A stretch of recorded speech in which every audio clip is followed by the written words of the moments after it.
বিসমিল্লাহির রহমানির রহিম। আসসালামু আলাইকুম। আমি আলম কবিরাজ। আশা করি আল্লাহর রহমতে বন্ধুরা খুবই ভালো আছেন। আজকে দেব বান কাটা মন্ত্র। মন্ত্রটি আমি সুন্দর করে স্ক্রিনে লিখে দেব, বলে দিলে হয়তো বা এটা বুঝতে সক্ষম না। মানুষ মানুষকে ক্ষতি করবেই, শয়তান ভালো মানুষের পেছনে লাগবেই। প্রত্যেকটা মানুষের শত্রু আছে। আমাদের নবীজিরও শত্রু ছিল, নবীজিকে বান মারছে। তার জন্য সূরা ফালাক এবং নাস দুইটা আয়াত মহান রব্বুল আলামিন নবীজির ওপরে অবতীর্ণ করল। এই কারণে নবীজির বান মারছে মানে আমরা সাধারণ মানুষ, আমাদেরকে ক্ষতি করতেই পারে মানুষ। এর আগে আমি অনেক ভিডিও দিছি কোরআনের আয়াত দিয়ে, আজকে একটা দিলাম মন্ত্র। বান কাটার পানি পড়া, যত বড় বানই হোক নষ্ট হবে, এটা গুরুবিদ্যা। প্রথমে কি করবেন, জোয়ার ভাটার পানি আনবেন, কিন্তু মন্ত্রটা 1008 বার অমাবস্যা রাত্রে মুখস্থ করবেন।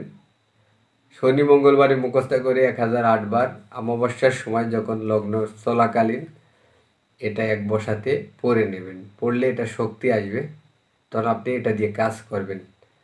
এটা আপনি 101 বার পড়লেন কাজ হয়ে গেলে এমন না, আগে এটা শক্তি এনে নিন। তারপরে কি করবেন, জোয়ার ভাটা, জোয়ারের পানি, স্রোতের পানি, ভাটার পানি, জোয়ার ভাটা আসতেছে, ওই জোয়ারের পানি এসে চলে যাইতেছে, ওইটা নিতে পারবেন। অথবা স্রোত চলে যাইতেছে, উজানের পানিটা আপনি নিয়ে আসবেন। এক ভাঁড় নিয়ে আসলেন, এনে কি করবেন, এক কলস পানি নিয়ে আসলেন। এই পানিটা একটা গিলাসের ভিতরে নেবেন। এই মন্ত্রটা 101 বার, 101 বার এটা পড়বেন। এই মন্ত্রটা পড়ার পরে এই পানিতে ফু দেবেন। একবার পড়বেন, একবার ফু দেবেন, একবার পড়বেন, ফু দেবেন, এইভাবে 101 বার ফু দেবেন।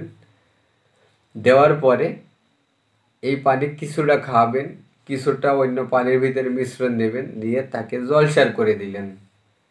মাথা থেকে পা পর্যন্ত ভিতরে যত কিছু আছে এটা একেবারে কেটে খানখান হয়ে যাবে, নষ্ট হয়ে যাবে, আর থাকবে না। এটা 3 দিন করবেন। যদি 3 দিন করার পরে মনে হয় যে আপনার মনের কাছে দুর্বল লাগতেছে, 7 দিন করাবেন, জিরো হয়ে যাবে, বান থাকবে না ভাই। এটা জলসারে বান, খুব সিরিয়াস একটা জলসার বান কাটা। এটা কাজ করেন, কাজ হবে। তা ভাই, আমি আলম কবিরাজ। আমি আছি চুয়াডাঙ্গা জেলা জীবননগর উপজেলা রায়পুর বাজার। এখানে আমাদের চেম্বার। আমরা মূলত যৌন, এজমা, হাঁপানি, সাদা সিরাপ, লাল সিরাপ, অর্শ বিভিন্ন রোগের চিকিৎসা করি। বিশ্বাস ভক্তি লাগলে আমাদের কাছে চিকিৎসা নেবেন। ভালো থাকবেন, দোয়া করবেন। আসসালামু আলাইকুম।